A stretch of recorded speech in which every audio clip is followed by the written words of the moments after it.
in Israel Houghton and New Breed with that wonderful worship to our God. They own all the rights to it, but we join them in saying that we have a right to give God praise. The psalmist said in Psalm 100, said, "Make a joyful noise unto the Lord, all ye lands. Serve the Lord with gladness. Come before his presence with thanksgiving." It goes on to say, "Know ye that he is the Lord God. It is he that hath made us, and not we ourselves. We are his sheep, and we are the sheep of his pasture."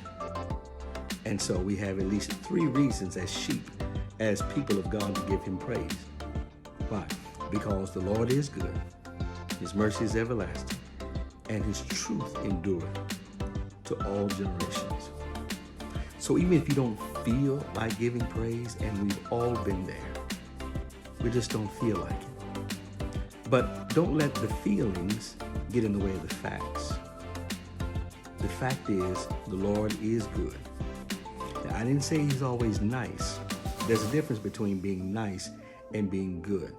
And when it doesn't seem like God is necessarily nice, then we can give God prayers of lament. We can turn over our concerns to him, not only about everything that's happening in the world, but what's happening between God and us.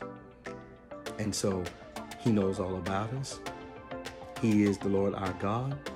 And so even if sometimes we don't feel like giving praise, the fact is that he deserves praise.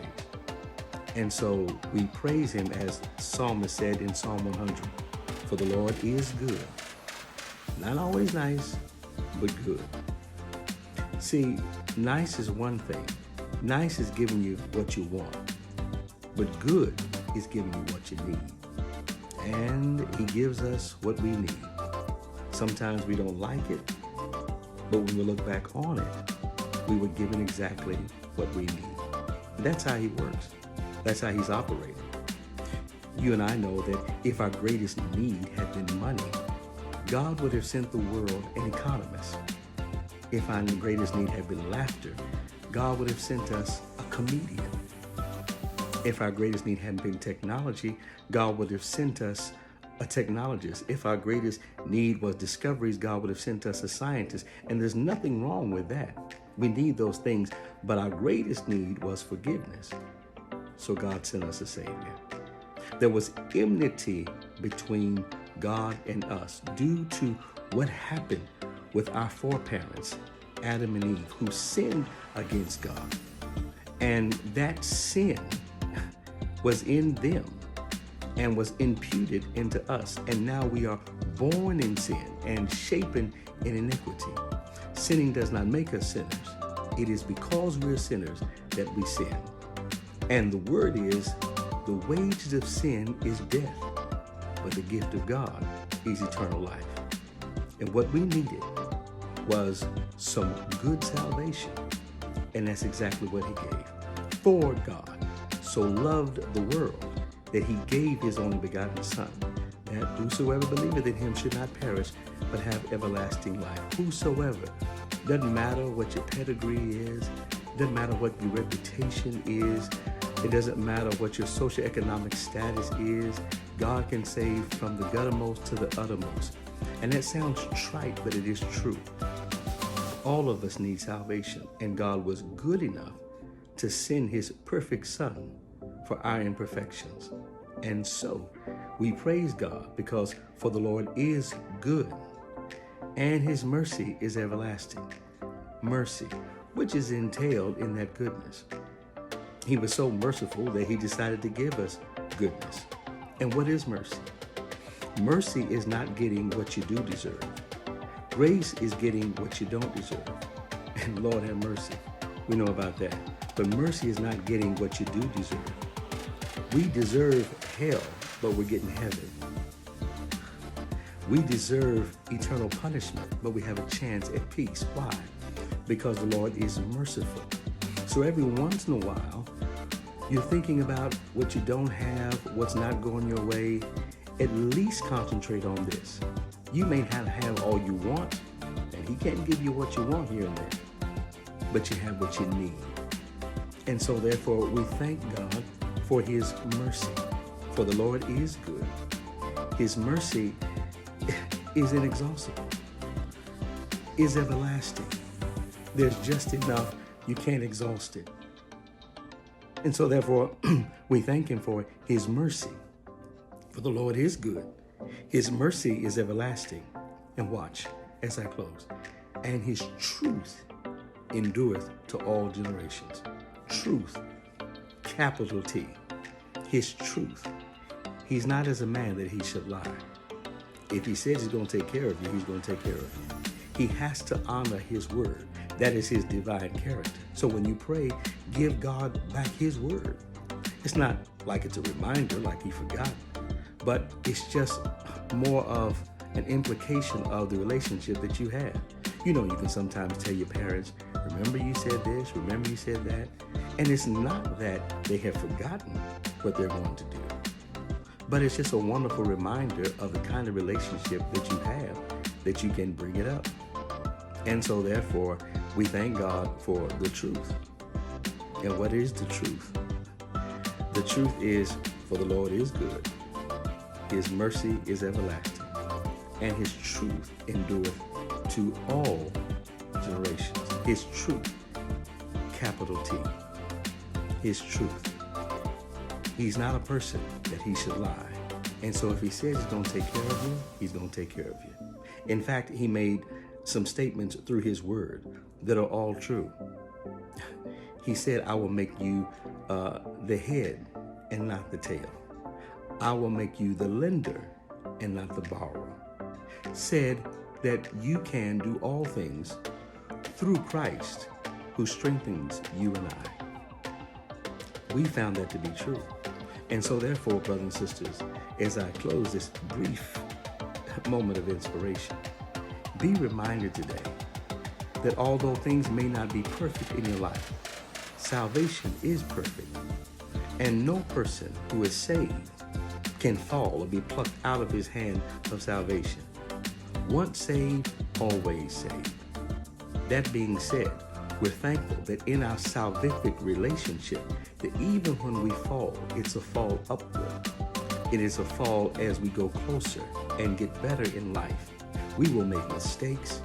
We will commit sins. That's what repentance is for. And brothers and sisters, there's nothing like being forgiven. As a matter of fact, Jesus the Christ, the truth, capital T, he showed the ultimate forgiveness. They led him to a hill called Calvary, the place of the skull.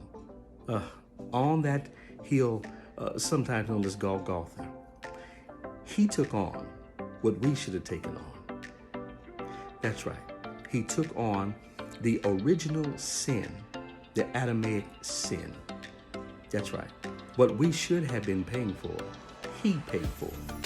And he forgave even those who directly affected his body and his life. Father, forgive them, for they know not what they do. And the truth, capital T, Jesus the Christ, he was committed to the Father, and he died for us. And he had reached really the lowest point. It reminds me, though, of something in geometry called a geometric parabola. And a parabola in geometry is a line that comes down, and when it reaches its lowest point, it turns and goes upward. Because it's reached its lowest point, it has to go up. The reason why a basketball bounces upward, because it's reached the lowest point, it has to come up. And because Jesus had gone to the depths of suffering for us, there was no other way but to come up. And his Father raised him up on Sunday morning. Thank God for the truth. So, as I close, you have at least 3 reasons to give God praise. You have at least 3 reasons to make not just any noise, but a joyful noise. All ye lands, serve him with gladness. Come before him with singing. Know ye that he is the Lord God. It is he that had made us, and not we ourselves. We are his sheep and the sheep of his pasture. And so therefore it goes on to say, give him praise for at least 3 reasons. For the Lord is good.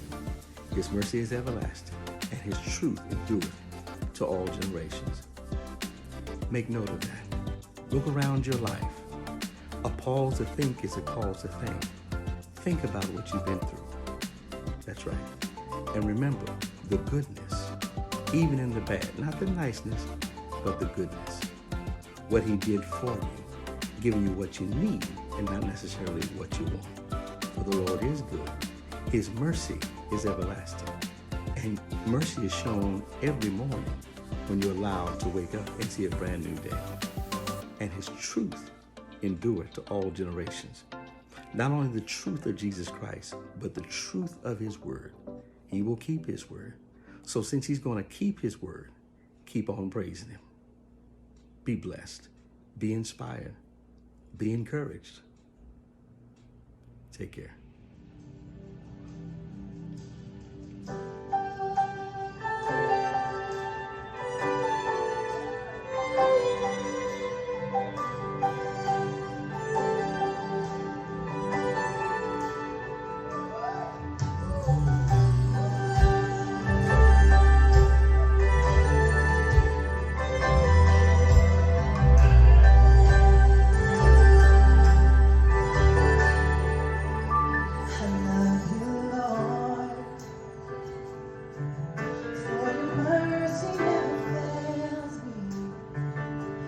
All my days I've been held in your hands. From the moment that I wake up until I lay my head, oh, I will sing of the goodness of God. Oh, sing of goodness. I love your voice. Oh, you have led me through the fire and darkest nights.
Jesus.